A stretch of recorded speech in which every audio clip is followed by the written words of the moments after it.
राधे राधे। जय श्री कृष्णा भक्तों, भक्ति चैनल ऑफिशियल पर आप सभी का स्वागत है। जब हम कुछ महत्वपूर्ण कार्यों में असफल होते हैं तो हमें आत्मविश्वास में कमी महसूस होने लगती है और हम खुद को निराश महसूस करते हैं। लेकिन श्री कृष्ण के संदेशों से हमें यह सीखने को मिलता है कि हमें असफलता को अपने मन को नुकसान पहुंचाने का कारण नहीं बनना चाहिए, बल्कि हमें इससे सीखकर और मजबूत होकर आगे बढ़ना चाहिए। श्री कृष्ण के उपदेशों में यह बताया गया है कि हर असफलता एक नई शुरुआत हो सकती है और हमें उससे कुछ सीखने का अवसर मिलता है। वे हमें यह सिखाते हैं कि असफलता से जीवन में हार नहीं मानना चाहिए, बल्कि उस हार से सीखकर जीवन में आगे बढ़ना चाहिए। श्री कृष्ण के संदेशों का मुख्य तत्व यह है कि हमें अपनी मानसिकता को सकारात्मक रूप में बनाए रखना चाहिए और असफलता को एक नई दिशा में बदलने का प्रयास करना चाहिए। इससे हम नए लक्ष्यों की प्राप्ति में सफलता प्राप्त कर सकते हैं और जीवन को एक सकारात्मक दृष्टिकोण से देख सकते हैं। चलिए इसको श्री कृष्ण के दृष्टिकोण से देखते हैं। और दोस्तों, यदि चैनल पर आप नए हैं तो चैनल को सब्सक्राइब करना ना भूलें। इस संसार में आने का आपका कोई उद्देश्य है या फिर हम बस इस धरती पर एक साधारण अवतार में आए हैं? यह सत्य है कि इस दुनिया में हर घटना का अपना कोई कारण होता है, चाहे वह कोई भी हो। जीवन के हर पल में कुछ न कुछ मतलब और उद्देश्य छिपा होता है। जब प्रत्येक घटना का कोई ना कोई उद्देश्य जरूर होता है, तो आपके इस दुनिया में आने के पीछे भी कोई ना कोई उद्देश्य जरूर होगा। क्या आपने अपने इस उद्देश्य के बारे में कभी सोचा है? क्या आप जानना चाहते हैं कि आप इस दुनिया में क्या करने आए हैं? यदि आप जानना चाहते हैं तो इस वीडियो को अंत तक जरूर देखिएगा। इस दुनिया का प्रत्येक व्यक्ति केवल एक ही उद्देश्य और अधिकार के साथ पैदा होता है, और वह है अपने जीवन में सफलता प्राप्त करना। हम ऐसा क्या करें जिससे हमें सफलता मिल सके? क्या ऐसा कोई मंत्र है जो हमें सफलता दिला सके? सफलता वह मंजिल है जिसे पाने के लिए हमारे आसपास के लोग हमसे कहते हैं और अपनी मर्जी को हम पर थोपते हैं, बल्कि सफलता वह मंजिल है जिसे हम खुद पाना चाहते हैं और हम वह पाना चाहते हैं जो हमें अच्छा लगता है। हम उसे पाना चाहते हैं जिसमें हमें सुखद अनुभव होता है। हमारी मंजिल वही है जिसे प्राप्त करने में हमें आनंद का अनुभव हो। अतः आप अपनी मंजिल को किसी दूसरे के बताने से नहीं, बल्कि खुद चुनिए, फिर चाहे कोई भी और कितना भी आपका विरोध कर ले, कोई भी परेशानी पैदा कर ले, आप अपनी मंजिल तक पहुंचकर ही रहोगे। तब आपको कोई भी नहीं रोक सकता। और अगर बिना मन की सफलता मिल भी गई तो आप जिंदगी भर खुशी नहीं रह पाओगे। यदि सफलता को प्राप्त करना है तो अपने मन के सागर में गोता लगाओ और देखो कि आप अपनी ज़िंदगी में कौन सा रंग भरना चाहते हैं। देखो कि आप अपने आप को किस रूप में देखना चाहते हैं। अपनी इच्छा को, अपने सपने को, अपने मन के आईने को सामने रख कर तो देखो। बिल्कुल साफ नज़र आ जाएगा कि आप क्या चाहते हैं। आईना कभी झूठ नहीं बोलता, ना कोई शंका उत्पन्न करता है। जो जैसा है वैसा ही दिखाता है। अपने उद्देश्य को जाने और आगे बढ़े, जहां सफलता आपका इंतजार कर रही है। सफलता को प्राप्त करने के लिए समझौता करने की आवश्यकता नहीं है, बल्कि सफलता की दिशा में कठिनाइयों का सामना करें और अपनी मंजिल की ओर अग्रसर हो। दूसरों की इच्छाओं को अपने ऊपर नहीं थोपना है। जो आज सफलता के शिखर पर है तो उसका एक ही कारण है कि उसने वह किया जो खुद करना चाहता था। उसने अपने मनपसंद कार्य को अपना करियर चुना। अतः यदि सफलता को प्राप्त करना है तो उठो, जागो और चल दो अपनी मनपसंद मंजिल की ओर। और तब तक मत रुको जब तक सफलता प्राप्त ना हो जाए। अपने खुद के सपने को हकीकत बना दो, ना कि दूसरे के थोपे गए सपनों को हकीकत बनाने की कोशिश करो। क्या आप जानते हैं एक सफल और एक असफल व्यक्ति में सबसे बड़ी समानता क्या होती है और सबसे बड़ी असमानता क्या होती है? दोनों में सबसे बड़ी समानता यह होती है कि दोनों ही सपने देखते हैं, लेकिन सबसे बड़ी असमानता यह होती है कि सफल व्यक्ति तो खुद के सपनों को हकीकत में बदलने की सफलता की ओर कदम बढ़ाता है, जबकि एक असफल व्यक्ति दूसरों द्वारा उस पर थोपे गए सपनों के बोझ को लेकर उन्हें हकीकत में बदलने के लिए कोशिश करता है। यह बात समझ लीजिए कि अपने मनपसंद सपनों को पूरा करने के लिए कदम बढ़ाने से ही सफलता हासिल होती है और तभी हमारा इस दुनिया में आना सफल होता है। अपने जीवन के उद्देश्य को पहचानो और सफलता प्राप्त करने के अपने अधिकार को प्राप्त कर लो। श्री कृष्ण जी कहते हैं, जब सूरज अस्त होता है तो दरवाजे हर कोई बंद करता है, लेकिन जब भाग्य का सूरज अस्त होता है तो भी दुनिया के दरवाजे बंद हो जाते हैं। जब कभी ऐसी स्थिति आए तो आप ध्यान रखना कि सभी दरवाजे बंद हो सकते हैं, लेकिन परमात्मा का दरवाज़ा कभी बंद नहीं होता, वह हमेशा खुला रहता है। अगर वह एक दरवाज़ा बंद करता भी है तो अनेक दरवाजे खोलता है।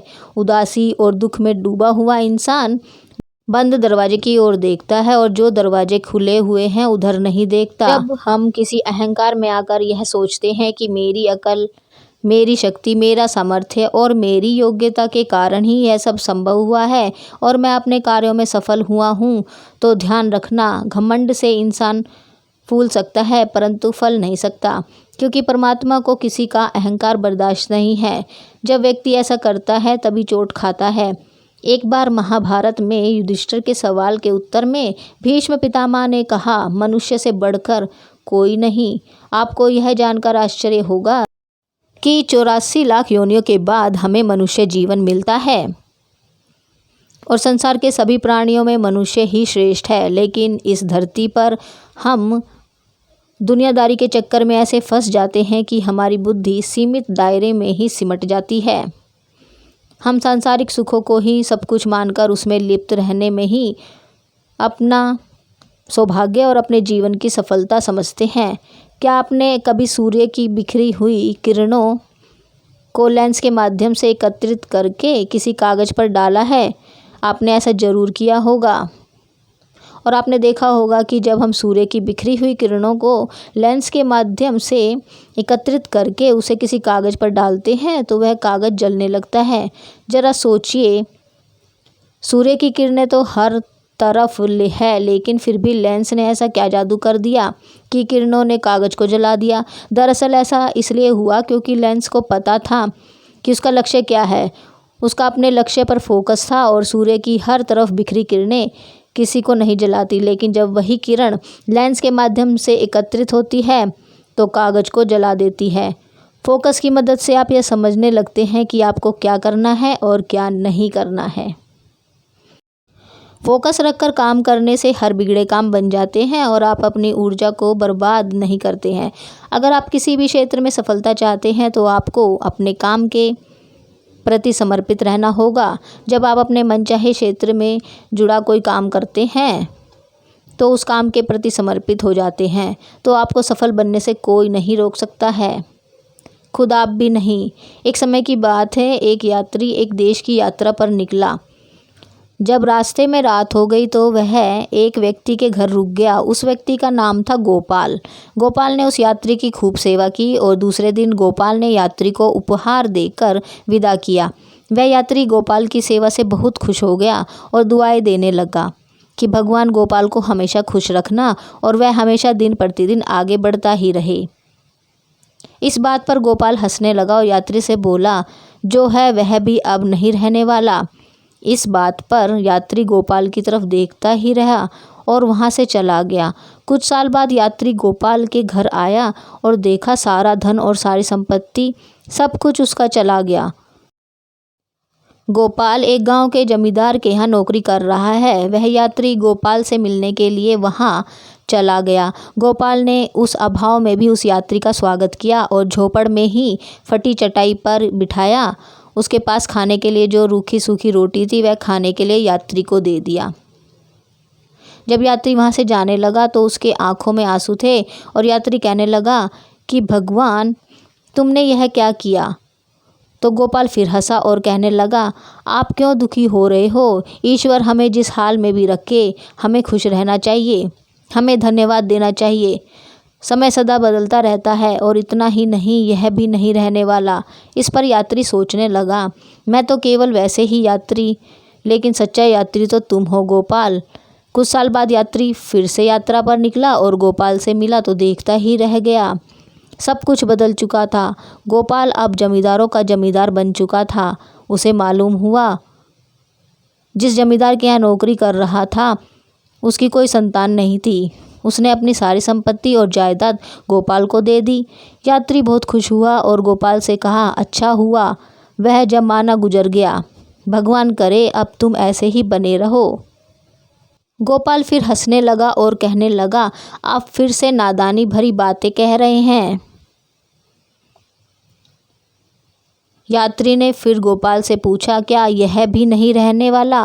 गोपाल ने उत्तर दिया, हाँ, यह भी चला जाएगा या फिर इसको अपना मानने वाला ही चला जाएगा। यहाँ कुछ भी स्थायी नहीं है। यदि कोई बात शाश्वत है तो वह हमारी आत्मा है, वह हमारे मन का सुकून, और बाकी जो कुछ भी है वह हमेशा रह नहीं सकता। यात्री ने गोपाल की बात को ध्यान से सुना और वापस चला गया। जो होता है उसे स्वीकार करो। कुछ सालों के बाद यात्री उस गांव से गुजरा तो उसने देखा कि गोपाल का महल तो है लेकिन उसमें गोपाल नहीं है। गोपाल अब इस दुनिया में ही नहीं रहा, उसकी मृत्यु हो चुकी थी। यात्री मन ही मन सोचने लगा, इंसान जीवन भर कितना अस्थायी होता है, रोता रहता है, दुखी रहता है। जिन चीज़ों के लिए इंसान दुखी रहता है वास्तव में वह चीज़ तो हमेशा रहने वाली नहीं है, वह सारी चीज़ें बदलने वाली है। इस कहानी से हमें एक महत्वपूर्ण सीख मिलती है कि जब जीवन में कोई मुश्किल, तकलीफ़ या दुख आता है तो हमें इसे एक नए दृष्टिकोण से देखना चाहिए। हमें यह याद रखना चाहिए कि पहले भी हमारे जीवन में कई मुश्किलें और उलझनें आई थी, लेकिन हमने उन्हें पार किया। जैसे वे मुश्किलें हमारे सामने आई और फिर चली गई, वैसे ही यह नई समस्या भी एक न एक दिन हमारे जीवन से हट जाएगी। इसलिए हमें कभी भी आधारित होकर दुखी रहने की आवश्यकता नहीं है, क्योंकि यह स्थिति हमेशा के लिए नहीं बनी रहेगी। जीवन का सफ़र चलता रहता है, हमें हर कदम पर नई चुनौतियों का सामना करना पड़ता है। हमने पहले भी मुश्किलें पार की हैं, इसलिए हम इस नई मुश्किल को भी पार कर सकते हैं।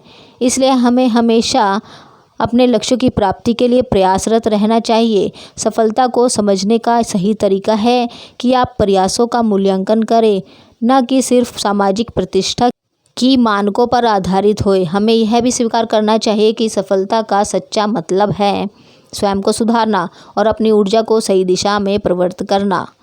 जीवन को महानता की ऊंचाइयों तक पहुंचाने के लिए हमें अपने प्रयासों में संघर्ष को स्वीकार करना चाहिए। सच्ची सफलता का मार्ग हमें स्वतंत्रता, समर्पण और उत्साह से भरा होता। जीवन के सभी पहलुओं को समझकर और उनसे सीखकर हम अपने आत्मनिर्माण में कदम से कदम मिलाकर आगे बढ़ सकते हैं। आइए हम सभी मिलकर महानता की ओर बढ़ने का निर्णय करें और अपने जीवन को सच्ची सफलता की ऊंचाइयों तक पहुंचाएं। आशा है कि इस वीडियो ने आपको श्री कृष्ण जी के आदर्शों और उनके भगवद गीता के भव्य भाषणों से प्रेरित किया होगा। तो इसी जानकारी के साथ हम आज की वीडियो को यहीं समाप्त करते हैं। उम्मीद है आपको हमारी आज की वीडियो पसंद आई होगी। पसंद आई हो तो हमारी वीडियो को लाइक और शेयर कीजिए, और यदि अभी तक आपने हमारे चैनल को सब्सक्राइब नहीं किया है तो चैनल को सब्सक्राइब कर लीजिए और बेल आइकन को प्रेस कीजिए ताकि आने वाली सभी अगली वीडियो की जानकारी आपको मिल सके। Thank you for watching. Radhe Radhe, जय श्री कृष्णा। मिलते हैं अगली वीडियो में।